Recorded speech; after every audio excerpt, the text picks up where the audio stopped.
7h38, Nico Saliagas, l'heure de retrouver Jean-Michel Apathy. Édouard Philippe s'est donc exprimé hier soir aux 20h de TF1. Le Premier ministre a promis plus de fermeté face aux violences de certains gilets jaunes. Mais vous nous dites, Jean-Michel Apathy, on ne parle pas non plus des violences policières. Il faut parler des violences policières. Alors le Premier ministre hier, au fond, il a fait ce qu'il peut faire parce que visiblement il n'a plus beaucoup de réponses à apporter aux gilets jaunes, un peu de fermeté. 80 000 policiers mobilisés, bon mais ça c'est ce qui s'est passé tout le mois de décembre. Rien de neuf, une loi contre les manifestants violents.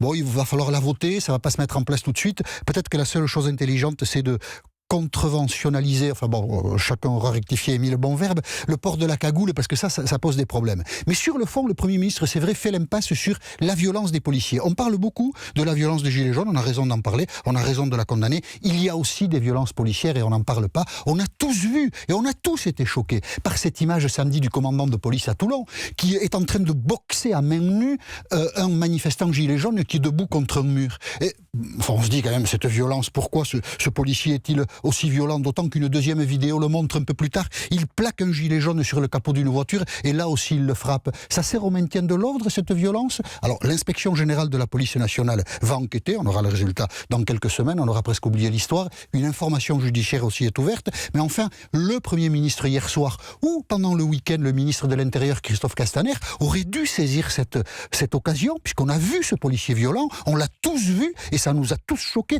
Eh bien les autorités politiques auraient dû dire à ce moment-là, ou rappeler cette vérité très forte.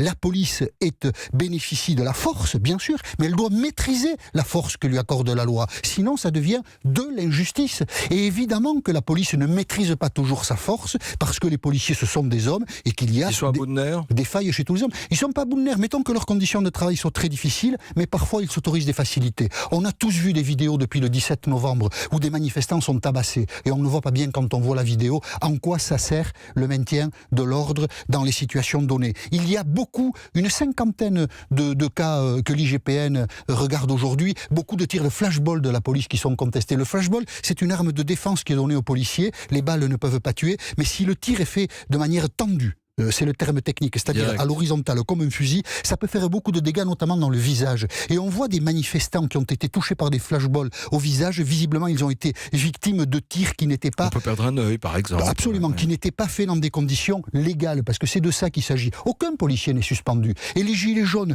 conçoivent, à juste titre, le sentiment qu'il y a deux poids et deux mesures. On stigmatise leur violence, on a raison de leur faire, et les policiers, on leur passe beaucoup de choses, voire tout. Il faut que les pouvoirs publics parlent aussi de la violence policière. Le Premier ministre et le ministre de l'Intérieur auraient dû le faire à l'occasion de l'épisode de Toulon, qui, je le répète, est extrêmement choquant. Ils ne l'ont pas fait. Ils ont plus que loupé une occasion. Ils ont presque fait une faute.